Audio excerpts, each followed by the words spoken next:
हे guys, इस Kriti Sharma, welcome back to my channel creative learning. बच्चों, आज जो हम चैप्टर पढ़ेंगे वो है 2 स्टोरीज अबाउट फ्लाइंग, और इन दोनों में 2 आपको एक छोटी छोटी स्टोरीज देखने को मिलेगी। एक यंग सीगल के बारे में है जिसका नेम है हिज फर्स्ट फ्लाइट, जिस वजह से आपकी बुक का नेम भी फर्स्ट फ्लाइट है। और इसमें एक सीगल के बारे में पढ़ेंगे कि कैसे he summon courage to fly. He was afraid of flying, he did not want to fly. वो उड़ना चाहता था बट ही कुड नॉट, उसके पास वो करेज नहीं आ रहा था। तो ये हम पहली स्टोरी पढ़ेंगे, बाद में हम ब्लैक एरोप्लेन पढ़ेंगे, वो भी मैं बताऊंगी कि किस चीज के ऊपर है। फटाफट से स्टार्ट करते हैं। जैसे जैसे आपको कीवर्ड्स बताऊंगी, मैं आपको लर्न करवा दूंगी हर एक चीज, तो मेरे साथ साथ नीचे कॉमेंट सेक्शन में कीवर्ड्स को लिखते रहना ताकि आपके पास ऑलरेडी कीवर्ड्स हों। शुरू करते हैं चैप्टर को, हिज फर्स्ट फ्लाइट। ठीक है, यहां से स्टार्ट करते हैं। देखो, तो ये जो स्टोरी है ये स्टार्ट होती है सीगल के ऊपर, सीगल के फैमिली से। तो यहाँ पे ऑथर बताते हैं, वैसे उनका नेम कमेंट कर देना। तो यहाँ पे बेटा ऑथर बताते हैं सीगल के फैमिली के बारे में। तो ऑथर बोलते हैं कि जो सीगल की फैमिली है ना, कंसिस्ट्स ऑफ 6 सीगल्स। तो यानी उस सीगल की फैमिली में 6 सीगल हैं। कौन कौन? Mother, father, 3 sons and 1 daughter. तो 6 सीगल की फैमिली है। Mother is there, father, 3 sons and 1 daughter. तो ये सारे लोगों की एक पूरी अच्छी सी फैमिली है सीगल्स की। ऑल ऑफ देम, सारे के सारे except the youngest son, are expert in flying high. So everyone could fly, सब लोग उड़ सकते थे। केवल जो यंगेस्ट सीगल था, ही कुड नॉट फ्लाई, वो बेटा नहीं उड़ सकता था। ठीक है, वो उड़ नहीं सकता था। तो उसके पेरेंट्स ने बहुत सी चीजें ट्राई की। पेरेंट्स ट्राइड सेवरल टाइम्स, बहुत कोशिश करी to teach him how to fly, कैसे उड़ना है वो सिखाया उन्होंने। But he is scared to do that, he does not want to try any more. He is so scared, वो डरा हुआ है। He did not want to fly. Why? Because he is so scared, वो बहुत ज्यादा डरा हुआ था, इसी वजह से वो फ्लाई नहीं कर पा रहा था। ठीक है, so he relies on the food that parents bring him back from their flights. So अब जब वो उड़ नहीं पा रहा है तो ऑफकोर्स ही बात है, उसको फूड कौन ला के देगा? So he was dependent on his parents, और he relies on his parents for the food. खाने के लिए अपने पेरेंट्स पे डिपेंड होता था वो। ठीक है, आगे क्या होता है कि जो यंग सीगल है वो ऐसा सोचता था कि जो उसके विंग्स है, his wings wouldn't support him, उसको सपोर्ट नहीं करेंगे, जिस वजह से ही फियर्ड फ्लाइंग, उसको बहुत ज्यादा डर लगता था। तो उसको डर क्यों लगता था? Because he thought that his wings wouldn't support him, उसको सपोर्ट नहीं करेंगे, यानी उड़ने की कोशिश करेगा तो his wings wouldn't support him, that is why he feared flying. और आप ऐसे भी एक वर्ड, एक सेंटेंस लिख सकते हो, that he could not summon the courage. Summon मतलब होता है बेटा इकट्ठा करना, to gather. So he could not summon the courage to fly. बहुत डर लगता था उसको, courage को summon नहीं कर पाता था। So he believed that if he attempted to fly, उसको लगता था अगर वो उड़ने की कोशिश करेगा तो क्या होगा? He would fall off, वो गिर जाएगा। He would fall off, गिर जाएगा, and drown in the sea, और वो पानी में गिर जाएगा, यानी डूब जाएगा सी में। So क्या था? उसे ऐसा लगता था if he attempted to fly he would fall off, वो गिर जाएगा, and would drown into the sea, और पानी में यानी सी में डूब जाएगा। So he watched his brother and sister jump off the ledge and fly. So वो क्या क्या करता था? बस देखा करता था अपने ब्रदर एंड सिस्टर को उड़ता हुआ। जंप ऑफ मतलब उड़ता हुआ, कहां से? From the ledge. लेज क्या होता है बच्चों? पहाड़ होता है ना, तो पहाड़ का जो कोना होता है इसको लेज बोलते हैं। ये दिख रहा है आपको यहाँ पर, ये जो पोर्शन है, this is ledge. So he used to watch everything, he used to see his brother and sister flying, और his siblings flying off the ledge, उस लेज से उड़ा करते थे, and he was too afraid. तो क्या है? It's a family of 6 seagull, mother, father, 3 sons and daughter. The youngest son और the youngest seagull could not fly. Why? Because he could not someone courage to fly, he feared flying, बहुत डर लगता था उसको। So he relies on the food on his parents. ठीक है, क्या चीजें लगती थी उसको लगता था if he will fly his wings would not support him. Second, अगर वो फ्लाई करेगा, he believe that if he attempted to fly he would fall off, वो गिर जाएगा। कहां से? लेज से, इस कोने से पहाड़ी के। He would fall off and drown into the sea, और पानी में डूब जाएगा। So that is why he feared flying and could not fly. तो बेचारा सीगल फ्लाई ही नहीं कर पाया। आगे देखते हैं अब क्या होता है। Even though his parents call him, he doesn't move from the ledge. अब पेरेंट्स बुलाते रहते हैं, young seagull come on fly fly. Young seagull बेचारा ऐसे चुप सा बैठा रहता था डर के मारे. He could not fly, he could not summon the courage, so he used to look at his mother. His mother used to call him, still he was just sitting and he's not flying. अब क्या होता है बेटा आगे, बहुत scold करते हैं. His parents scolded and threatened him. Scold किया करते थे, थ्रेट किया करते थे, डराया करते थे, उड़ जाओ, उड़ो, स्टार्ट टू फ्लाई, फ्लाई करो. His parents leave him alone. अब उसको वो रॉक पे अकेला छोड़ देते हैं, अकेला छोड़ देते हैं एंड विदाउट एनी फूड. तो अब क्योंकि वो फ्लाई ही नहीं करता, इसके पेरेंट्स क्या करते हैं, they scold him, they threat him and leave him alone on the rock without any food. बिना खाने के उसको वहीं छोड़ देते हैं. They also taunt him for his cowardice. उसको उसके कावर्डिस मतलब कायर पने के लिए क्या करते थे, टॉन्ट भी करते थे. अरे डरपोक सीगल, उड़ नहीं पाते हो, ये नहीं करते हो. सो ठीक है, क्या हो रहा है, अभी तक तो सीगल उड़ नहीं पा रहा था, बट अब what happened, his parents leave him alone on the ledge, alone on the rock without any food, बिना किसी खाने के. And second thing, they also taunt him for his cowardice. उसके डरपोक पने के लिए उसको चिढ़ाते भी है, टॉन्ट भी मारते हैं. आगे क्या होता है, यंग सीगल सब कुछ देख रहा होता है, अपने पेरेंट्स को देखता है कि कैसे वो उसके सिबलिंग्स को फ्लाई एंड हंट करना सिखाते हैं. So seagull was watching everything. He was able to see his parents teaching his siblings fly and hunt. कैसे फ्लाई करना है, कैसे हंट करना है, उसके सिबलिंग्स तो खुशी में सीख रहे हैं. अब यहाँ पे धीरे धीरे धीरे धीरे करके बच्चों भूख उसकी बढ़ती गई. क्यों, क्योंकि पेरेंट्स ने तो सपोर्ट करना बंद कर दिया, parents were not giving him food. So बेटा धीरे धीरे करके इन इंक्रीजिंग हंगर, इतनी भूख लग जाती है उसको बेचारे को, he watches his brother catch and eat a fish. अब क्योंकि उसके siblings could catch and eat, they could hunt, they could fly, so that's why उसके जो ब्रदर थे, younger brother sisters, they were catching the fish, eating the fish. वो catch करते थे, fish को खाते थे. धीरे धीरे बेटा जैसे जैसे टाइम चलते गया, पास होता गया, no one is going there to give him food, कोई जा ही नहीं रहा यंग सीगल को फूड देने के लिए. तो young seagull could not tolerate the hunger. वो बेचारा भूख टॉलरेट ही नहीं कर पाता. एंड द हीट, तो बेसिकली क्या है, पहाड़ों पे इफ यू सी जब सन आता है ना, when the sun rises, so heat waves बहुत ज्यादा स्ट्रांग होती है.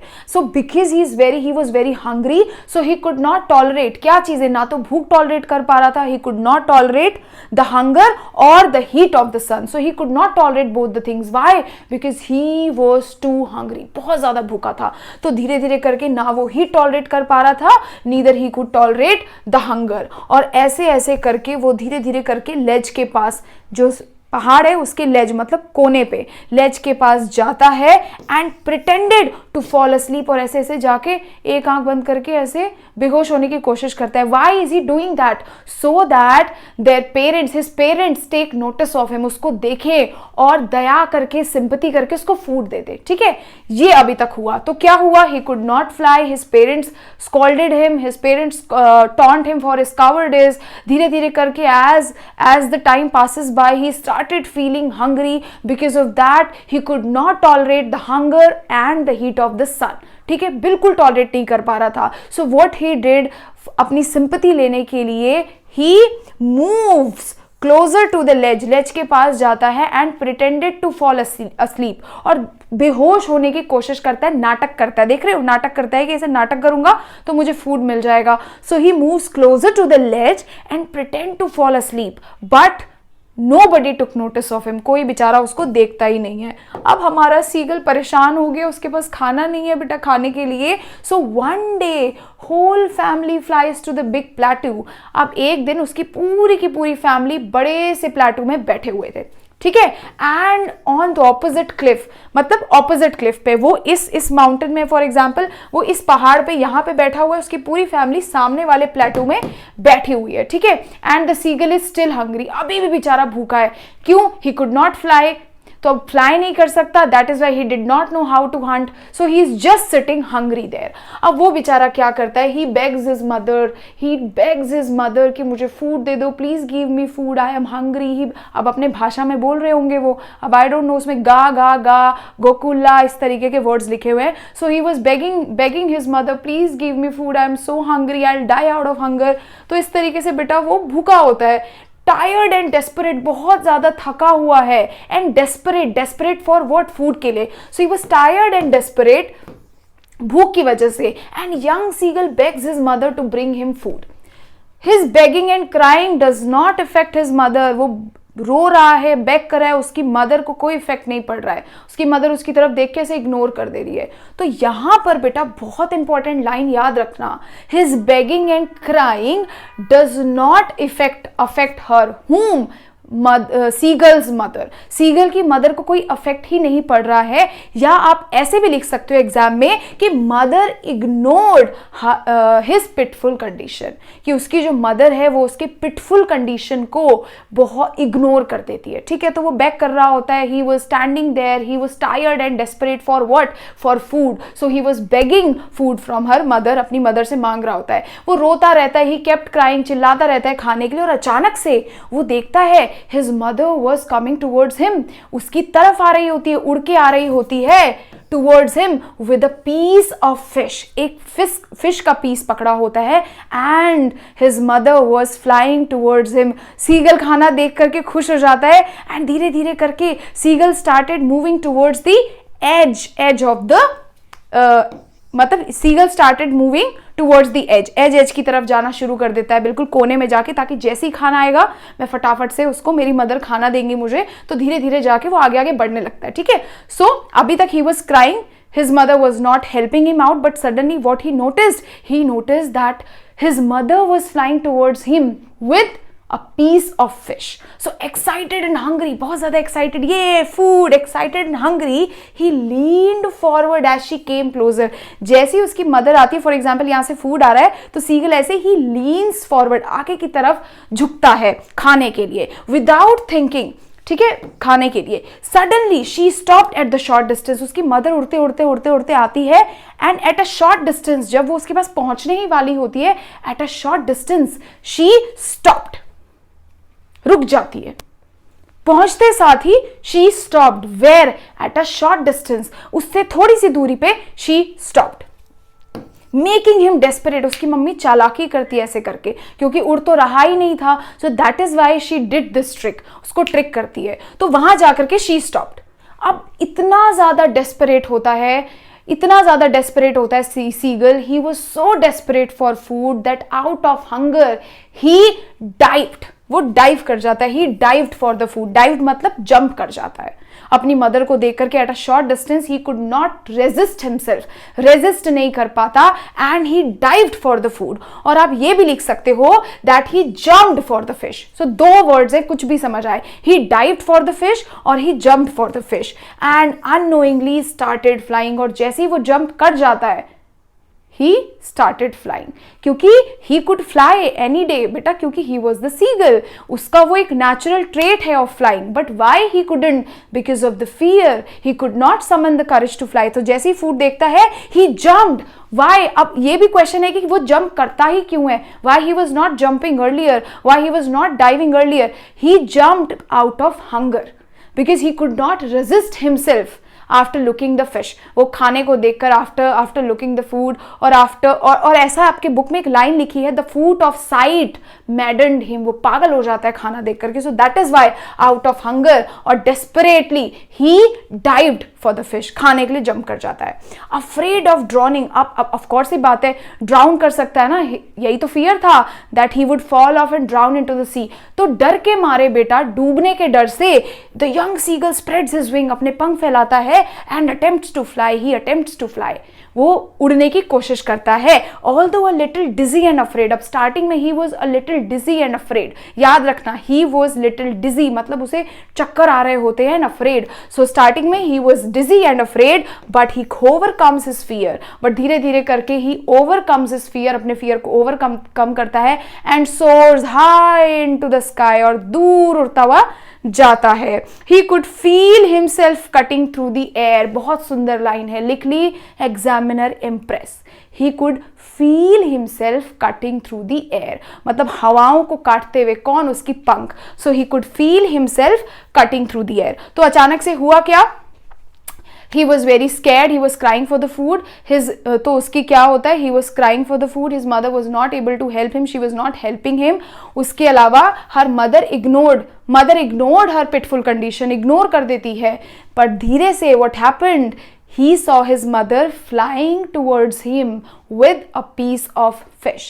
So suddenly she stopped at a short distance and after looking at the fish, ये जो हमारा सीगल था, out of desperation, out of hunger, he dived for the food के लिए डाइव कर जाता है. Initially he was dizzy and afraid, dizzy होता है, अफ्रेड होता है, but eventually he overcomes his fear and soars high into the sky. उड़ता हुआ जाता है and he could feel himself cutting through the air. अब आगे देखते हैं, as the young seagull parents, जैसे ही यंग सीगल के पेरेंट्स उसको देखते हैं फ्लैपिंग हिज विंग्स, उसको उड़ता हुआ देखते हैं, they all gather to cheer, सारे लोग आते हैं, they all started cheering him up, उसको चीयर करने लगते हैं एंड प्रेज हिम. ये क्वेश्चन आता है कि how did their parents react जब वो उसको उड़ता हुआ देखते हैं. So they all gather and cheer and praise him, gather इकट्ठे हो जाते टू चीयर, उसको चीयर करने के लिए एंड प्रेज करने के लिए. ठीक है, उसके बाद वो क्या करते हैं, दे लैंड ऑन द सी में जाके लैंड करते हैं. अब सी में लैंड करना भी बेटा उसके लिए फर्स्ट टाइम था. तो इनिशियली मैंने यहां पे लिखा हुआ है, स्टार्टिंग में क्या होता है, सीगल बिगैन टू सैंक, डूबने लगता है, but as soon as his belly touch the water, जैसे ही उसका पेट यानी बेली पानी को टच करता है, ही फ्लोटेड इजिली, वो धीरे धीरे इजिली फ्लोट करना स्टार्ट करता है without any fear and difficulty. उसके बाद उसके जो पेरेंट्स हैं वो उसको क्या देते हैं, स्क्रैप्स ऑफ डॉग फिश के कुछ छोटे छोटे टुकड़े भी उसको देते हैं. क्यों, he was hungry, so they also gave him scraps of dog fish out of delight मतलब आउट ऑफ हैप्पीनेस, खुशी से. ठीक है, एंड इसी के साथ आपका ये चैप्टर खत्म होता है, क्योंकि अब फाइनली यंग सीगल ने अपनी फर्स्ट फ्लाइट विक्ट्री में खत्म कर ली है. क्या हुआ, how did they celebrate, they all gathered to cheer him up, they all praised him, his mother or their family, ऐसे भी बोल सकते हो, also their family gave him scraps of dog fish to eat. Why? Out of delight. उसको cheer करते हैं, they also taught him, उसको सिखाते हैं, they also teach him how to land on the sea. So initially his body sank into the water, but as soon as his belly touched the water, he was floating very easily without any fear. और इसी के साथ बेटा आपका ये वाला chapter जो है his first flight वो होता है आसानी से खत्म. अब शुरू करते हैं बच्चों आपका next part, that is the black aeroplane. अब इसमें होगा क्या कि पायलट होते हैं और ये पायलट जाना चाहते हैं कहां पर, फ्रांस में होते हैं अभी, and he wanted to fly to England जाना चाहते हैं. Why, to have good breakfast, morning breakfast with his family. तो अब जब ये जा रहे होते हैं, कुछ ऐसे केसेस इंसिडेंट्स होते हैं जो बहुत ज्यादा शॉकिंग और सरप्राइजिंग है और आपको पढ़ के बहुत मजा आएगा. इस particular chapter specially black aeroplane से आपके बोर्ड एग्जाम्स में क्वेश्चंस बहुत ज्यादा नहीं आते, बट समरी आपको पढ़नी फिर भी जरूरी है. चलो स्टार्ट करते हैं. सबसे पहले ये स्टोरी स्टार्ट होती है जब नैरेटर फ्लाई कर रहे होते हैं इंग्लैंड के लिए. सो नैरेटर यानी जो हमारे ऑथर है वो कहां फ्लाई करते हैं, इंग्लैंड के लिए फ्लाई करते हैं. Why, because he wanted to enjoy morning breakfast with his family, क्योंकि वो इंग्लैंड पहुंच करके अपने फैमिली के साथ गुड इंग्लिश ब्रेकफास्ट को एंजॉय करना चाहते थे. तो why he wanted to go to London, in case अगर क्वेश्चन आएगा तो आप लिख सकते हो, he wanted to go to London to enjoy good English breakfast with his family, अपने फैमिली के साथ ब्रेकफास्ट एंजॉय करने के लिए. The author was flying his Dakota DS-088. सो डेकोटा प्लेन वो फ्लाई कर रहे थे और उसका फ्लाइट नंबर क्या था, DS-088. So author was flying Dakota DS-088 रात के समय में, क्योंकि उन्हें मॉर्निंग ब्रेकफास्ट करना है ना. सो ही वाज फ्लाइंग, रात में वो फ्लाई कर रहे थे. कहां से, फ्रांस टू इंग्लैंड, फ्रांस से इंग्लैंड जा रहे हैं. ठीक है, फ्रांस से इंग्लैंड जा रहे हैं. And he was eager to meet his family एंड बहुत एक्साइटेड है to have good morning breakfast. अब क्या हुआ, the stars were shining in the clear sky. अब he could see the stars were shining. मतलब क्या होता है, जब आपको फ्लाई करना होता है तो आप यही तो देखते हो कि how is the weather, how is the sky, how is the visibility. So that is why वो देखते हैं the stars were shining in the clear sky. Stars बहुत अच्छे से शाइन कर रहे थे. Even the city Paris could be seen down. Of course he is in France, तो पेरिस उनको दिख रहा था properly. So he could see the Paris Paris देख पा रहे थे वो. So even the city Paris could be seen down, यानी sky was that clear that he could even see the city Paris. तो इतना क्लियर था कि वो सिटी पेरिस को भी क्लियरली देख पा रहे थे. He was looking forward to being with his family at the breakfast table and he was so excited to enjoy tasty breakfast with his family. अब हुआ क्या, जब आप फ्लाई करते हो तो व्हाट यू डू, आप कॉल करते हो. तो वैसे ही author decided to call Paris control. Paris control को कॉल करते हैं, hello Paris control, hello Paris control. और उसके बाद उनको पूछते हैं कि I am on hello Paris control, I am on the way back to London. और उसके बाद उन्हें कुछ इंस्ट्रक्शंस सामने से आते हैं. And what was the instructions, तो पेरिस कंट्रोल उनको बोलता है to take 12 degrees west. They said they instructed him to turn 12 degrees west. याद रखना क्या इंस्ट्रक्ट करते हैं उनको, to turn 12 degrees west. ठीक है. And also he switched to the second fuel tank. और वो क्या करते हैं, सेकेंड फ्यूल टैंक स्विच कर देते हैं, सेकेंड एंड लास्ट. तो उन्होंने लास्ट फ्यूल टैंक लगा लिया. उन्हें लग रहा था इस फ्यूल टैंक से वो इजीली कहाँ पहुंच जाएंगे, पेरिस. तो क्या सिनेरियो है, जो नैरेटर है, he wanted to go to London to enjoy breakfast with his family, so that currently he is in Paris, but he France में है and he is flying to England. So अभी तक the sky was clear, he could even see the city Paris down उन्हें दिख रहा था. And he was so excited to meet his family on the breakfast table. Then he called Paris control and Paris control instructed him to turn 12 degrees west. Everything was fine as of now and he also switched to the second fuel tank, जो उनका last fuel tank था. अब क्या होता है बच्चों आगे, he turn to the direction 12 degrees west. वो टर्न कर गए हैं. एवरीथिंग वॉज गोइंग वेल, सब बहुत अच्छा है, sky is clear, everything is nice. ठीक है.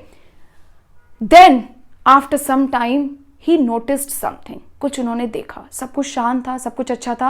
अगेन मतलब surprisingly he noticed something. And what was that, he saw the storm clouds.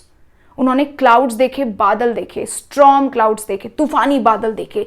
They looked like black mountains, और वो ब्लैक माउंटेन्स की तरह दिख रहे थे in front of him. Black mountains मतलब clouds were so big that it was looking like mountains. तो he looked, और वो जो ब्लैक स्टॉर्म क्लाउड्स थे, it was looking like black mountains in front of him. He new he could not fly up. उन्हें पता था अब वो फ्लाई नहीं कर सकते उनके ऊपर से, because it was impossible. Those clouds, वो clouds were so big that it was looking like black mountains. तो कैसे कोई प्लेन चलाएगा. But he didn't know a moment what to do. उन्हें समझ ही नहीं आया. For a while he literally did not know what to do, क्या करना है. अब क्या होता है, उन्हें लगता है कि नहीं, उन्हें लगता है चलो मैं काम करता हूँ, I will go back to Paris, मैं पेरिस चले जाता हूँ. But he also wanted to go home. उन्हें वापस भी जाना था, घर भी जाना था. Why, to enjoy breakfast with his family. So without thinking anything, वो बिना कुछ सोचे समझे ही टुक द रिस्क. वो रिस्क लेते हैं और वो अपने प्लेन को चलाने लगते हैं उस स्टॉर्म में. सो क्या होता है, risk and flu into the storm, और स्टॉर्म के अंदर घुस जाते हैं, अपना प्लेन चलाने लगते हैं. He could see nothing outside his aeroplane, and of course the clouds were like mountains that he could not see anything. उन्हें प्लेन में बेटा कुछ दिख ही नहीं रहा था. Everything was dark and black. याद रखना, he could not see anything because everything outside the plane was dark and black. सब कुछ काला था, सब कुछ black था. So the old aeroplane, which Dakota aeroplane है ना, jumped and twisted in the air. इस तरीके से jumped and twisted. इतना storm था that the plane was jumping and twisting in the air. याद रखना keyword. It was dark and black outside and the plane was jumping and twisting in the air. पूरा jump and twist कर रहा होता है. He looked at the compass. वो compass में देखता है directions देखने के लिए, but it is all gone. वो जा चुका है. Compass is not working.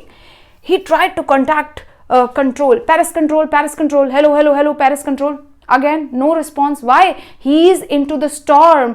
There are black clouds everywhere, and that is why he could not connect anyone. किसी को connect ही नहीं कर पाए, और उन्हें समझ आ गया था कि he is lost in the storm. He was lost in the storm. So क्या हुआ? He took the risk.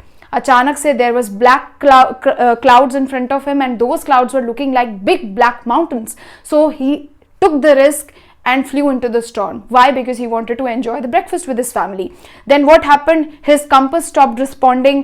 He was trying to reach out to control Paris control, but again he couldn't control, and उसके बाद he realizes that he's lost in the storm. Then कुछ समय बाद what happened? He saw black clouds. हर तरफ black clouds थे. उन black clouds में अचानक से he saw another aeroplane. उन्होंने एक एरोप्लेन देखा, एक ब्लैक एरोप्लेन देखा इन द क्लाउड्स. एंड जैसे ही उन्होंने देखा, he could see flying next to him in the storm. उन्हें लगा he was flying the aeroplane, and इतने उसमें स्टॉर्म में he realize there is another black aeroplane which is flying, जो फ्लाई कर रहा है इस स्टॉर्म में. And he was glad to see another plane. हाँ, एक और प्लेन दिखा. सो उनको एक हेल्प, एक लगा कि फाइनली अब कुछ हो सकता है. So he was glad to see another person. He was saying to follow him. और जो ब्लैक एरोप्लेन का पायलट था, ऑथर को लगा कि ब्लैक एरोप्लेन का पायलट उनको बोल रहा है कि प्लीज फॉलो मी, मुझे फॉलो करो. एंड यहाँ पे एक लाइन जो तुम यूज कर सकते हो ये है कि an author followed him like an obedient child. Author ने उसको एक ओबीडियंट चाइल्ड, एक आदर, मतलब होता है ना, एक अच्छे बच्चे की तरफ फॉलो किया. ठीक है. सो author followed him like an obedient child. Rather than saying author followed him, आप लिख सकते हो author followed him like an obedient child. उसको एक ओबीडियंट चाइल्ड की तरह उन्होंने फॉलो करना शुरू कर दिया. उस ब्लैक एरोप्लेन के पीछे पीछे चलने लगे. He flew for half an hour. आधे घंटे के लिए उन्होंने प्लेन चलाया. He had fuel only last for 5-10 minutes. और जब उन्होंने फ्यूल टैंक की तरफ देखा तो he could only fly the plane only for 5-10 minutes, क्योंकि it was the second and the last fuel tank जो उन्होंने switch किया था उस टाइम पे. So he began to feel frightened. Now he is all frightened. बहुत ज़्यादा डरे हुए हैं. He could only fly his plane for the next 5 or 10 minutes. He was frightened. He was just following that black aeroplane like an obedient child. अब क्या होता है? He felt fearful. बहुत डरे हुए हैं. But suddenly he saw, अचानक से उन्हें क्या दिखता है बच्चों? 2 bright lines in front of him. 2 bright lines उनको उनकी आंखों के सामने दिखाई देती है. And what were these bright lines? Of course, runway बच्चों. runway में पहुंच गए हैं author, narrator. So when he was fearful, he was frightened because the fuel was only left for the next 5-10 minutes. But suddenly what happened? He could see 2 bright lights in front of him, and that was none other than the runway. वो runway था बच्चों. And he was able to land safely. वो safely land कर जाते हैं. And he get a sigh of relief. याद रखना. And he get a sigh of relief. एक आराम की सांस उनको वहाँ पे फाइनली मिलती है. He looked for his friend. अब अचानक से जब वो लैंड करते, he started looking for his friend. Where is that black aeroplane who helped me out? तो इधर उधर देखना शुरू करते हैं. बट अब देखो यहाँ पे एक मिरेकल होगा. But the sky was empty. कोई था ही नहीं. No one was there. मतलब पूरे टाइम नैरेटर ने जिस प्लेन को फॉलो किया, it was not there in the sky. It was the black aeroplane which help narrator to land. Otherwise वो तो कभी कर ही नहीं पाते. तो उन्होंने देखा, नहीं दिखा. फटाफट से जाते हैं वो पेरिस कंट्रोल में, पूछते could you please tell me, वो ब्लैक एरोप्लेन था ना स्काई में, वो कहाँ गया? Where is that black aeroplane? Where is the pilot? I want to thank him personally. मुझे थैंक करना है. तो वो जो लेडी होती है, हु वाज सिटिंग देयर, हंसती है, कहती हाँ black aeroplane, there was no other plane flying. कोई दूसरा प्लेन तो फ्लाई ही नहीं कर रहा था. एंड ये सुनने के बाद एक सुंदर सा कीवर्ड आपको मैं देती हूँ which you can use in your exams to impress examiner. That was he was dumbfounded, very surprised. He was dumbfounded. Who? The narrator. Narrator was dumbfounded looking at this miracle. At this miracle, इस miracle को देख के वो shocked हो जाते हैं. What? There was no one in the sky. Then which वो कौन सा plane था? What was that plane in the sky that I was following like an obedient child? तो बहुत ज़्यादा shocked होते हैं. And he had nothing to say on this. हमें भी नहीं पता वो एक miracle था, क्या था. और यहीं पे बेटा ये स्टोरी खत्म हो जाती है. इसके साथ आपकी ये दोनों के दोनों स्टोरीज हमने की है खत्म. इसमें आप मुझे ये जो नैरेटर है इनका आप कैरेक्टर स्केच मुझे कमेंट सेक्शन में लिखोगे. मैं आपको जल्दी मिलूंगी. Till then thank you so much and bye bye.